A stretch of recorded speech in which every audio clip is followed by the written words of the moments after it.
Hello everyone, welcome to Shikhar Code. Today we will study democracy in the contemporary world. आज हम पढ़ेंगे topic expansion of the democracy. आज हम देखेंगे कि किस तरीके से डेमोक्रेसी का आइडिया अदर कंट्रीज़ में डेवलप्ड होता है। ठीक है, और ये स्टार्टिंग कहाँ से होती है वो सारी बातें आज हम इस वीडियो में करेंगे। सबसे पहले हम ये देखते हैं कि start of democracy, democracy start कैसे होती है। Modern democracy begin about 200 years ago, मतलब 200 ईयर्स पहले डेमोक्रेसी की शुरुआत होती है, डेमोक्रेसी का आइडिया आता है। इसकी स्टार्टिंग होती है फ्रेंच रिवॉल्यूशन से। ये पढ़ेंगे हम हिस्ट्री के अंदर फ्रेंच रिवॉल्यूशन डिटेल में। अभी आप बस इतना याद रखिए कि डेमोक्रेसी की स्टार्टिंग कहाँ से होती है, फ्रेंच रिवॉल्यूशन से होती है, जो 1789 में स्टार्ट हुआ था। ठीक है, यहाँ पे पीपल डिमांड कर रहे थे किसकी, इक्वलिटी की, फ्रीडम की and right to participate in government. मतलब वो पार्टिसिपेट इन गवर्नमेंट का मतलब है कि वोटिंग की राइट कर रहे थे वो, कि उनको वोट चाहिए और वो अपने अकॉर्डिंग जो है गवर्नमेंट चूज़ करें, और उनको भी पार्टिसिपेट करना था किसके अंदर, गवर्नमेंट के अंदर।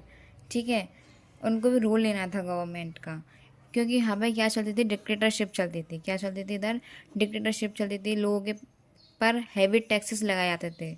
ठीक है, हैवी टैक्सेस यहाँ पर लगाए जाते थे। डिमांड्स नहीं थी, वर्कर्स के वेजेस नहीं थे। इसी वजह से लोगों ने डिमांड करी equality, freedoms and right to vote आप कह सकते हो। और उन्होंने बोला कि हमें जो मोनार्की सिस्टम है ना, जो राजा का रूल था यहाँ पे, मोनार्की सिस्टम यहाँ से एंड होना चाहिए। इसकी डिमांड इन लोगों ने यहाँ पर करी थी। और यहीं से आइडिया निकलता है किसका, डेमोक्रेसी का। डेमोक्रेसी का आइडिया फ्रेंच रिवॉल्यूशन से आता है। इतना सब स्ट्रगल्स के बाद अब हम ये देखते हैं कि नेचर ऑफ अर्ली डेमोक्रेसी, जो सबसे पहले डेमोक्रेसी आई उसका नेचर क्या था। Democracy was not stable. जो डेमोक्रेसी थी वो स्टेबल नहीं थी। In the 19th century it was overthrown and reach to many times. मतलब कभी होती थी, कभी नहीं होती थी, कभी मोनार्की सिस्टम, कभी डेमोक्रेसी, इस तरह का सिचुएशन यहाँ पर चल रही थी। अब हम बात करते हैं कि डेवलपमेंट इन यूनाइटेड किंगडम। अब यूनाइटेड किंगडम में डेमोक्रेसी कैसे आई। ठीक है, तो यहाँ पे बहुत स्लोली स्लोली और ग्रेजुअली आई।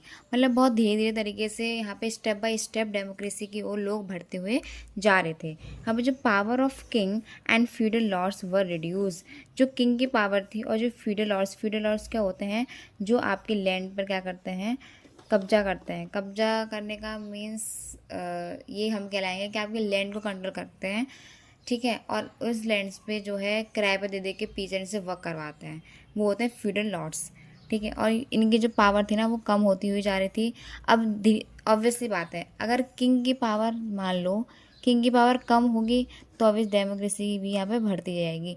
जब मोनार्की कम होगी तो डेमोक्रेसी यहाँ पे बढ़ेगी स्टेप बाय स्टेप। तो धीरे धीरे इनकी पावर भी कम होती जा रही थी और फ्यूडल लॉर्ड्स की भी पावर कम होती जा रही थी, और यहाँ पे लोग जो है डेमोक्रेसी की ओर बढ़ते हुए जा रहे थे। Voting rights expanded step by step, voting right धीरे धीरे बढ़ रही थी। But initially only rich man could vote. शुरुआत में सिर्फ जो रिच मैन है, मतलब जो जिसके पास पैसा है, जो रिच आदमी है, वही वोट दे सकते हैं और कोई नहीं दे सकता। और हाँ, इधर मैन से मतलब मैन ही है, इधर वुमेन्स के पास कोई भी वोटिंग राइट नहीं आएंगे। ठीक है, democracy in United states of America. अब अमेरिका में डेमोक्रेसी की स्टार्टिंग कैसे हुई। अमेरिका को इंडिपेंडेंस मिली कब, 1776 के अंदर, और इसका कॉन्स्टिट्यूशन बना था 1787 के अंदर। ठीक है, और कुछ लिमिटेशंस क्या थी, voting rights only for few man, बस कुछ ही लोगों के लिए वोटिंग राइट्स थी, जैसे जिसके पास पैसा है। ठीक है, या फिर कोई उसने पोस्ट होल्ड कर रखी है, उनके पास थी। किस किस के पास नहीं थी, वुमेन्स के पास नहीं थी, जो गरीब आदमी था, पुअर पीपल, उसके पास नहीं थी। ब्लैक पीपल के पास भी नहीं थी। ब्लैक पीपल के पास कब आई, 1965 के अंदर। Black people got voting rights in 1965। Black people को वोटिंग राइट मिली 1965 के अंदर। ठीक है, अब हमने ये तो देख लिया कि कंट्रीज़ के क्या क्या सिचुएशन थी। अब हम बात करेंगे स्ट्रगल्स की, कि लोगों ने क्या क्या स्ट्रगल किए।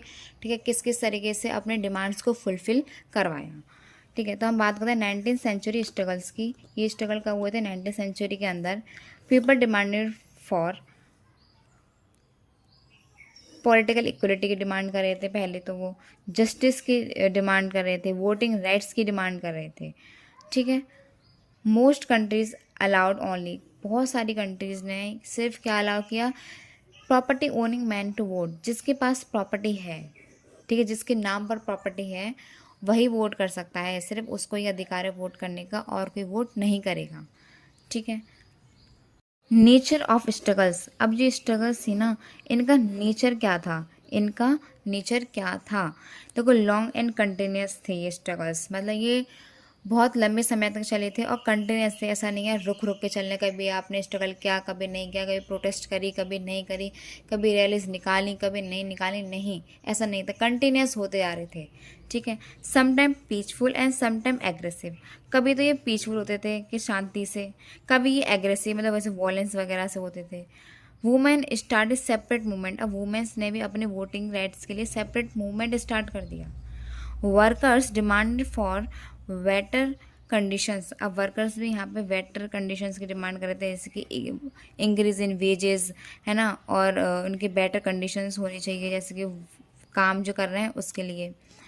अब देखो इनकी जो बिगेस्ट डिमांड थी ना, वो थी राइट टू वोट, इनकी ये सबसे ज़्यादा फोकस कर रहे थे कि हमें क्या मिल जाए, राइट टू वोट मिल जाए सबको, और ये मास प्रोटेस्ट करते थे एक साथ, ऐसा नहीं कभी 10-12 निकल आए, मास प्रोटेस्ट होती थी और बहुत लंबे समय तक हुई थी, कंटिन्यूस होती थी, ठीक है, इतना सबको समझ में आया। अब हम बात करते हैं इन सब स्ट्रगल्स के आउटकम्स की, किसकी, कि ये जो स्ट्रगल्स हुए इन सब का आउटकम्स क्या निकला, बिकॉज ऑफ कंटिन्यूस प्रेशर।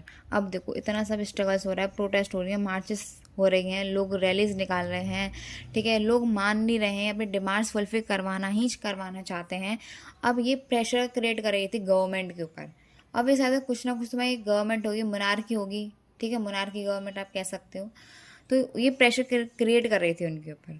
तो voting rights gradually expanded to more people, अभी जो वोटिंग राइट्स थी ना, अब ये जो ना, ऐसे पहले तो सिर्फ जिसके पास लैंड था उस उन्हीं के लिए वोटिंग राइट थी, अब धीरे धीरे ना ये और लोगों के लिए भी बढ़ती जा रही थी voting rights.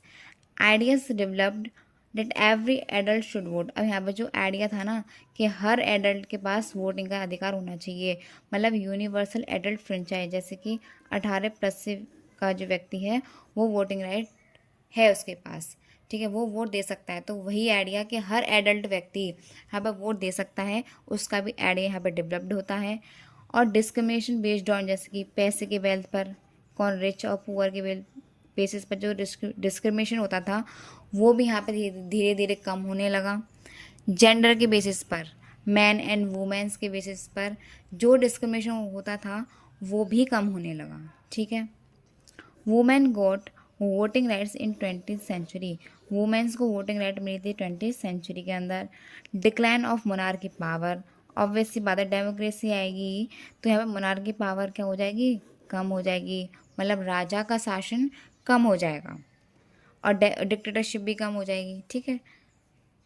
Countries move towards elected government, अब धीरे धीरे जो कंट्रीज है ना किसकी ओर बढ़ती जा रही थी, इलेक्टेड गवर्नमेंट की तरफ बढ़ती आ रही थी, मतलब अब यहाँ पे इलेक्शंस होंगे, फिर जो इलेक्शंस में लोग जिसको चूज़ करेंगे वही वही उसी की क्या बनेगी, यहाँ पे गवर्नमेंट बनेगी, ओके। आई होप आपको समझ में आया होगा, अगर आपको समझ में आए तो आप प्लीज़ लाइक करिए, सब्सक्राइब करिए, and thank you so much.